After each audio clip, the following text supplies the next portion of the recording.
Good day, Amherstburg. It's myself, Laura D'Alessandro. And it's Ron Giofu from the Rivertown Times, back here on the airwaves of CKBG, the Berg, 107.9 FM here in Amherstburg for the RTT's Week in Review. You getting yourself acclimated to the time change, Ron? I'm okay with it. I know some people are, it kind of wipes them out a little bit more, but yeah, I'm pretty much adjusted to it. And I took a nap yesterday, so I guess I got caught up on my hour sleep. And Monday. Yeah, so, well, it comes with age, I guess.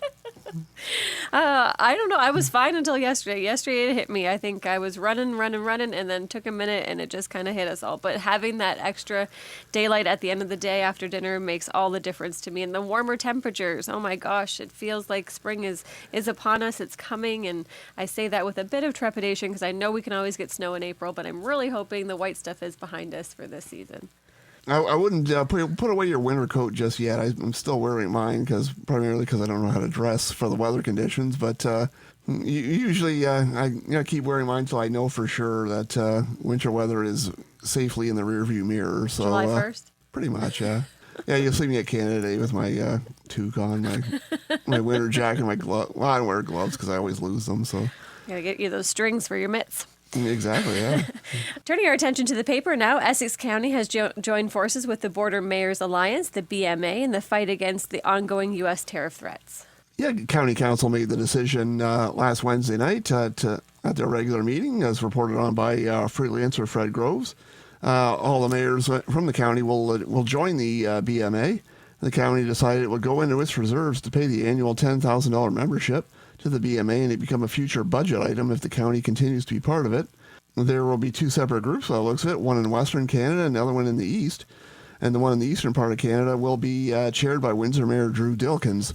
So we got the full story on page 1 of this week's RTT, and mayors around the table. They mentioned about we have to make sure our region is protected. So they're going to try to do that through the BMA, and the mayors are joining up with it. And full details on page 1 of this week's RTT. Also on the front page, still on the topic of Amherstburg policing, a pair of notice of motions were presented by Amherstburg Mayor Michael Prue at Essex County Council. Well, they're somewhat similar. There's some differences, obviously, so that's why there's two of them. So we got full details again on page 1 of this week's RTT. It's also on the website at rivertowntimes.com. So make sure you check that out. Now, being a notice of motion means that it will be discussed at a future meeting. Report will come back to County Council. There's no discussion on them as of yet. That's part of the procedural process with a notice of motion. You just provide a notice that this motion is coming. A report's going to be coming back at a reasonably future date, I think was the expression used. At this point, it's just kind of a heads up to the other mayors and deputy mayors that sit on County Council that this is what Amherstburg wants to talk about. This is the issue we're bringing forward. So we're going to hear about that at an upcoming meeting. Again, not sure if it's going to be the next meeting or not, but it's going to be reasonably soon. At least that's the anticipation. And we got, again, full details in this week's RTT. Story on page 1 of the print edition, and it's on our website as well. The Maple Syrup Festival, that's also on our front page. It's actually the photo that we have on the front page. You went out to John R. Park over the weekend to take in IRCA's celebration of maple syrup.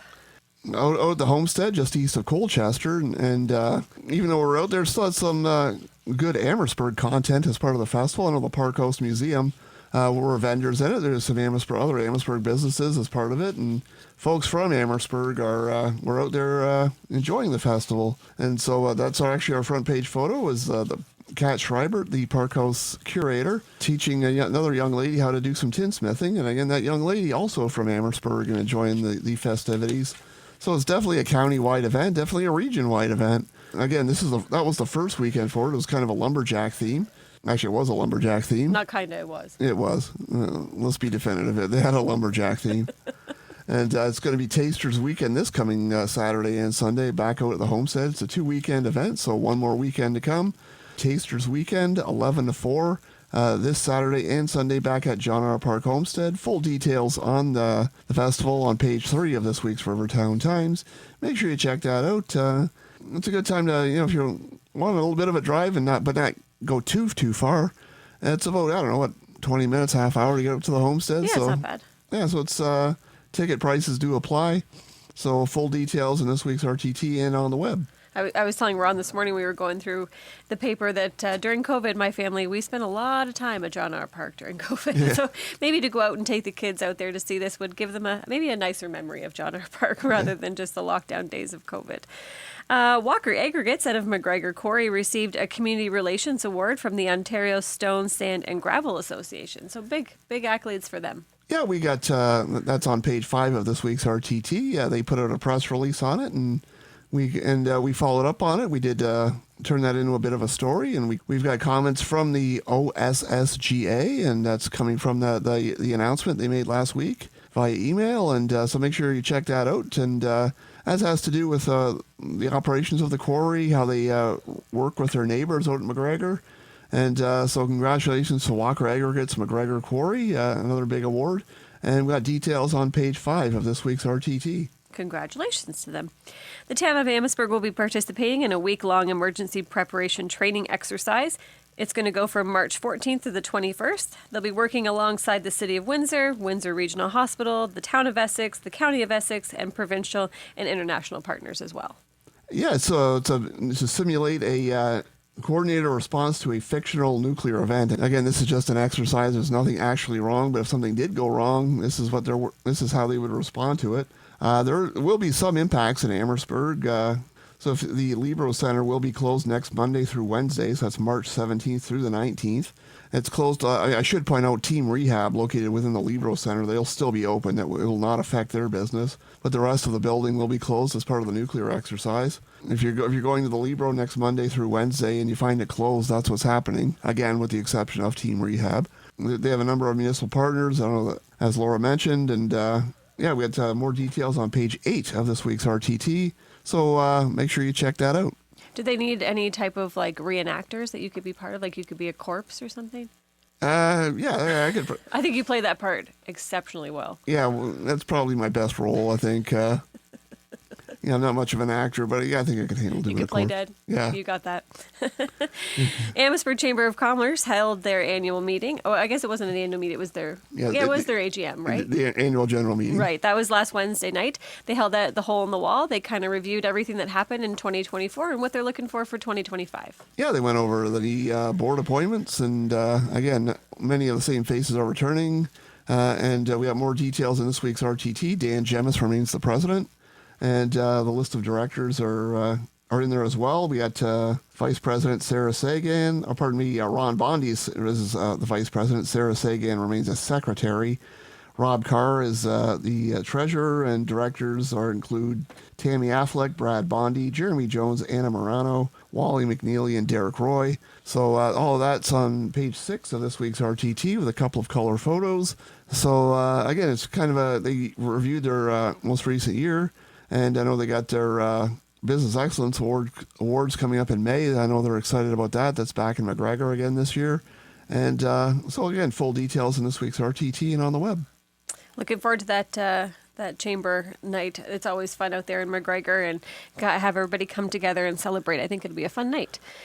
Queens of Business International Women's Day event was held last Thursday. This was, I'll speak to it, was our first event. Myself and Jen Grondin from GL Heritage, we partnered together to put on a summit for Queens of Business. It was an invitation-only event this year. It was our first one. We're looking to add to it. I know some of the comments that came out of a Thursday night's meeting was we should do this every month. And I think maybe we'll pump the brakes on that because it was a lot of work, but definitely want to make this an annual event. So we had about 20 women came out. It was a great event out there at GL. We had kind of set it up like a speed dating event. So we broke the women off into tables, into groups.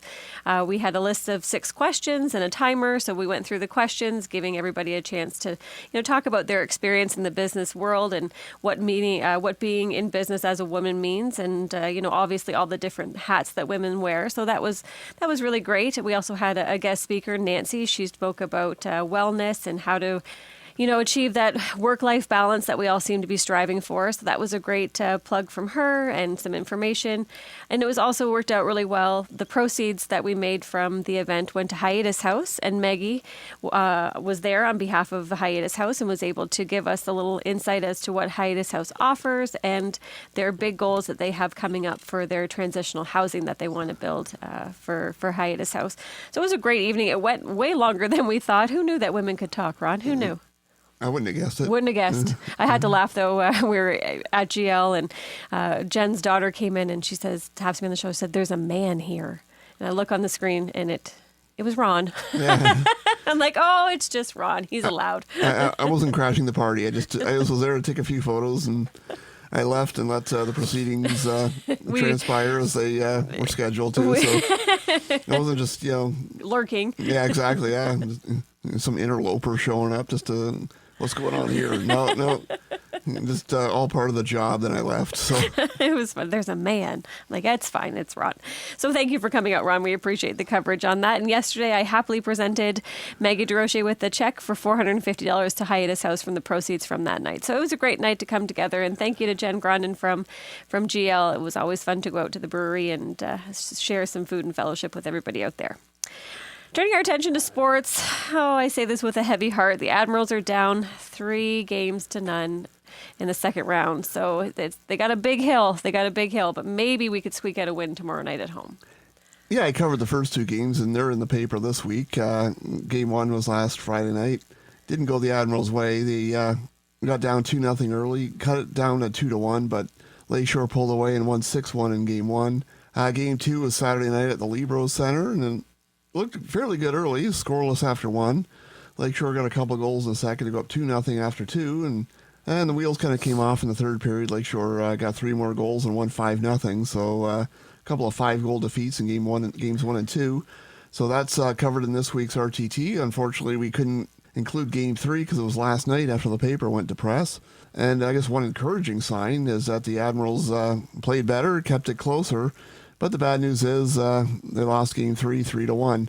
I guess they scored about 3 goals in the first minute and a half of the second period, 2 by Lakeshore, 1 by Amherstburg. Jack Bulmer got the goal for the Admirals early in the second period, and it stayed 2-1 till late in the third. Lakeshore got an empty net goal, and that sealed the deal. Again, it was 3-1 last night. So the Canadians lead the best-of-7 series 3-0. And game 4 tomorrow night, 7:30 at the Libros Center. So hopefully the Admirals can dig themselves out of a hole and keep working hard and take it shift by shift, period by period, and let's see what we can do in game 4 against a tough Canadians team. But the Admirals haven't quit all year. They were down against Wheatley in round 1 and they came back to win. So it's not over yet. It's game 4 tomorrow night, and hopefully they get a good crowd out and help cheer them on. That's right. Come out tomorrow night. I hate to say it could be the last time we see the Admirals in action in 2024 2025 season. So big news for the Admirals, though. They won, was it Coach of the Year? Coaching Staff of the Year, head coach Zach Gervais and his staff A.J. Ryan and Justin Toth. And they were recognized as the Stobbs Division Coaching Staff of the Year, so congratulations to them. They took over as coaches earlier this season. They made the most of it and ended up winning Coaching Staff of the Year. So congratulations to the Amherstburg Admirals Junior C coaching staff on their award. They found out late last week, right before the series against Lakeshore started. Again, that's big news for our local coaches. So, great job and congratulations. That's exciting for them.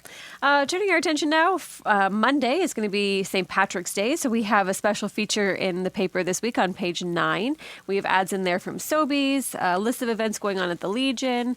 Also, there's an event at the Park House, the Knights of Columbus and River Canard, and we can't not mention Doc and the Rev at Friday Night Live. Absolutely. Friday Night Live back this Friday, March 14th, 7 to 9 p.m. at St. Andrew's Presbyterian Church. That is at 129 Simcoe Street at the corner of Simcoe and Bathurst. And in addition to Doc and the Rev, we have Penny Ann Bodwin, Johnny Mack, Dave Wilson, Lauren Victoria, and some Irish dancers.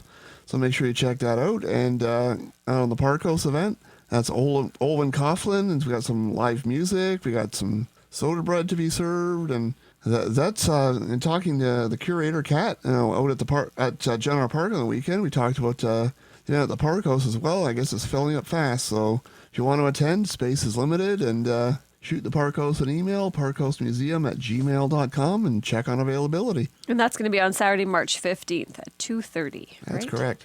That's exciting. Are you maybe going to dance a jig for St. Patrick's Day, Ron? Get some green beer. I mean, you never know what might happen. Oh, that would be the best. I think that's pretty much it for things going on. Do you have anything you want to add? Just a lot of other stuff. We have more county council coverage. St. Clair volleyball player from Amherstburg, Geneva Heisman, She won some big awards, so we got coverage on her on page 15. We've got various different items to read over in the paper, and again, there's lots of ads, lots of stories, and lots of things to stay on top of. So check us out online, www.rivertowntimes.com, or pick up a print edition, or drivers Ken and Louise who are driving around the community, dropping off papers in stores and in newspaper boxes. So make sure you pick it up this week and stay on top of what's happening in the burg. I have to draw special attention to an announcement on page 15. I figured you would. It's my bestie's birthday tomorrow. Ron is going to be the big 52. So Matt put together I supplied the pictures, but Matt supplied the commentary. So if you get a chance to look at our breaking news and happy birthday to Amherstburg's #1 newsman, that announcement's on page 15. So, and I want to kind of shout out, there's a picture here of Ron when he was a young child eating cereal. I will buy somebody a Tim Hortons gift card if they can guess correctly what is in that bowl with you. And the correct answer is not cereal. I'll even give you a hint. It's alive.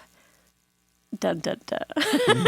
Send your guesses to me at sales@rivertowntimes.com, and I will pick a winner, and I'll let you know next week who it is. If you can guess what is in the bowl with Ron in that photo. And I love the fact that your mom is in this photo, and she's kind of peeking around the wall looking at you like, what the heck is he doing?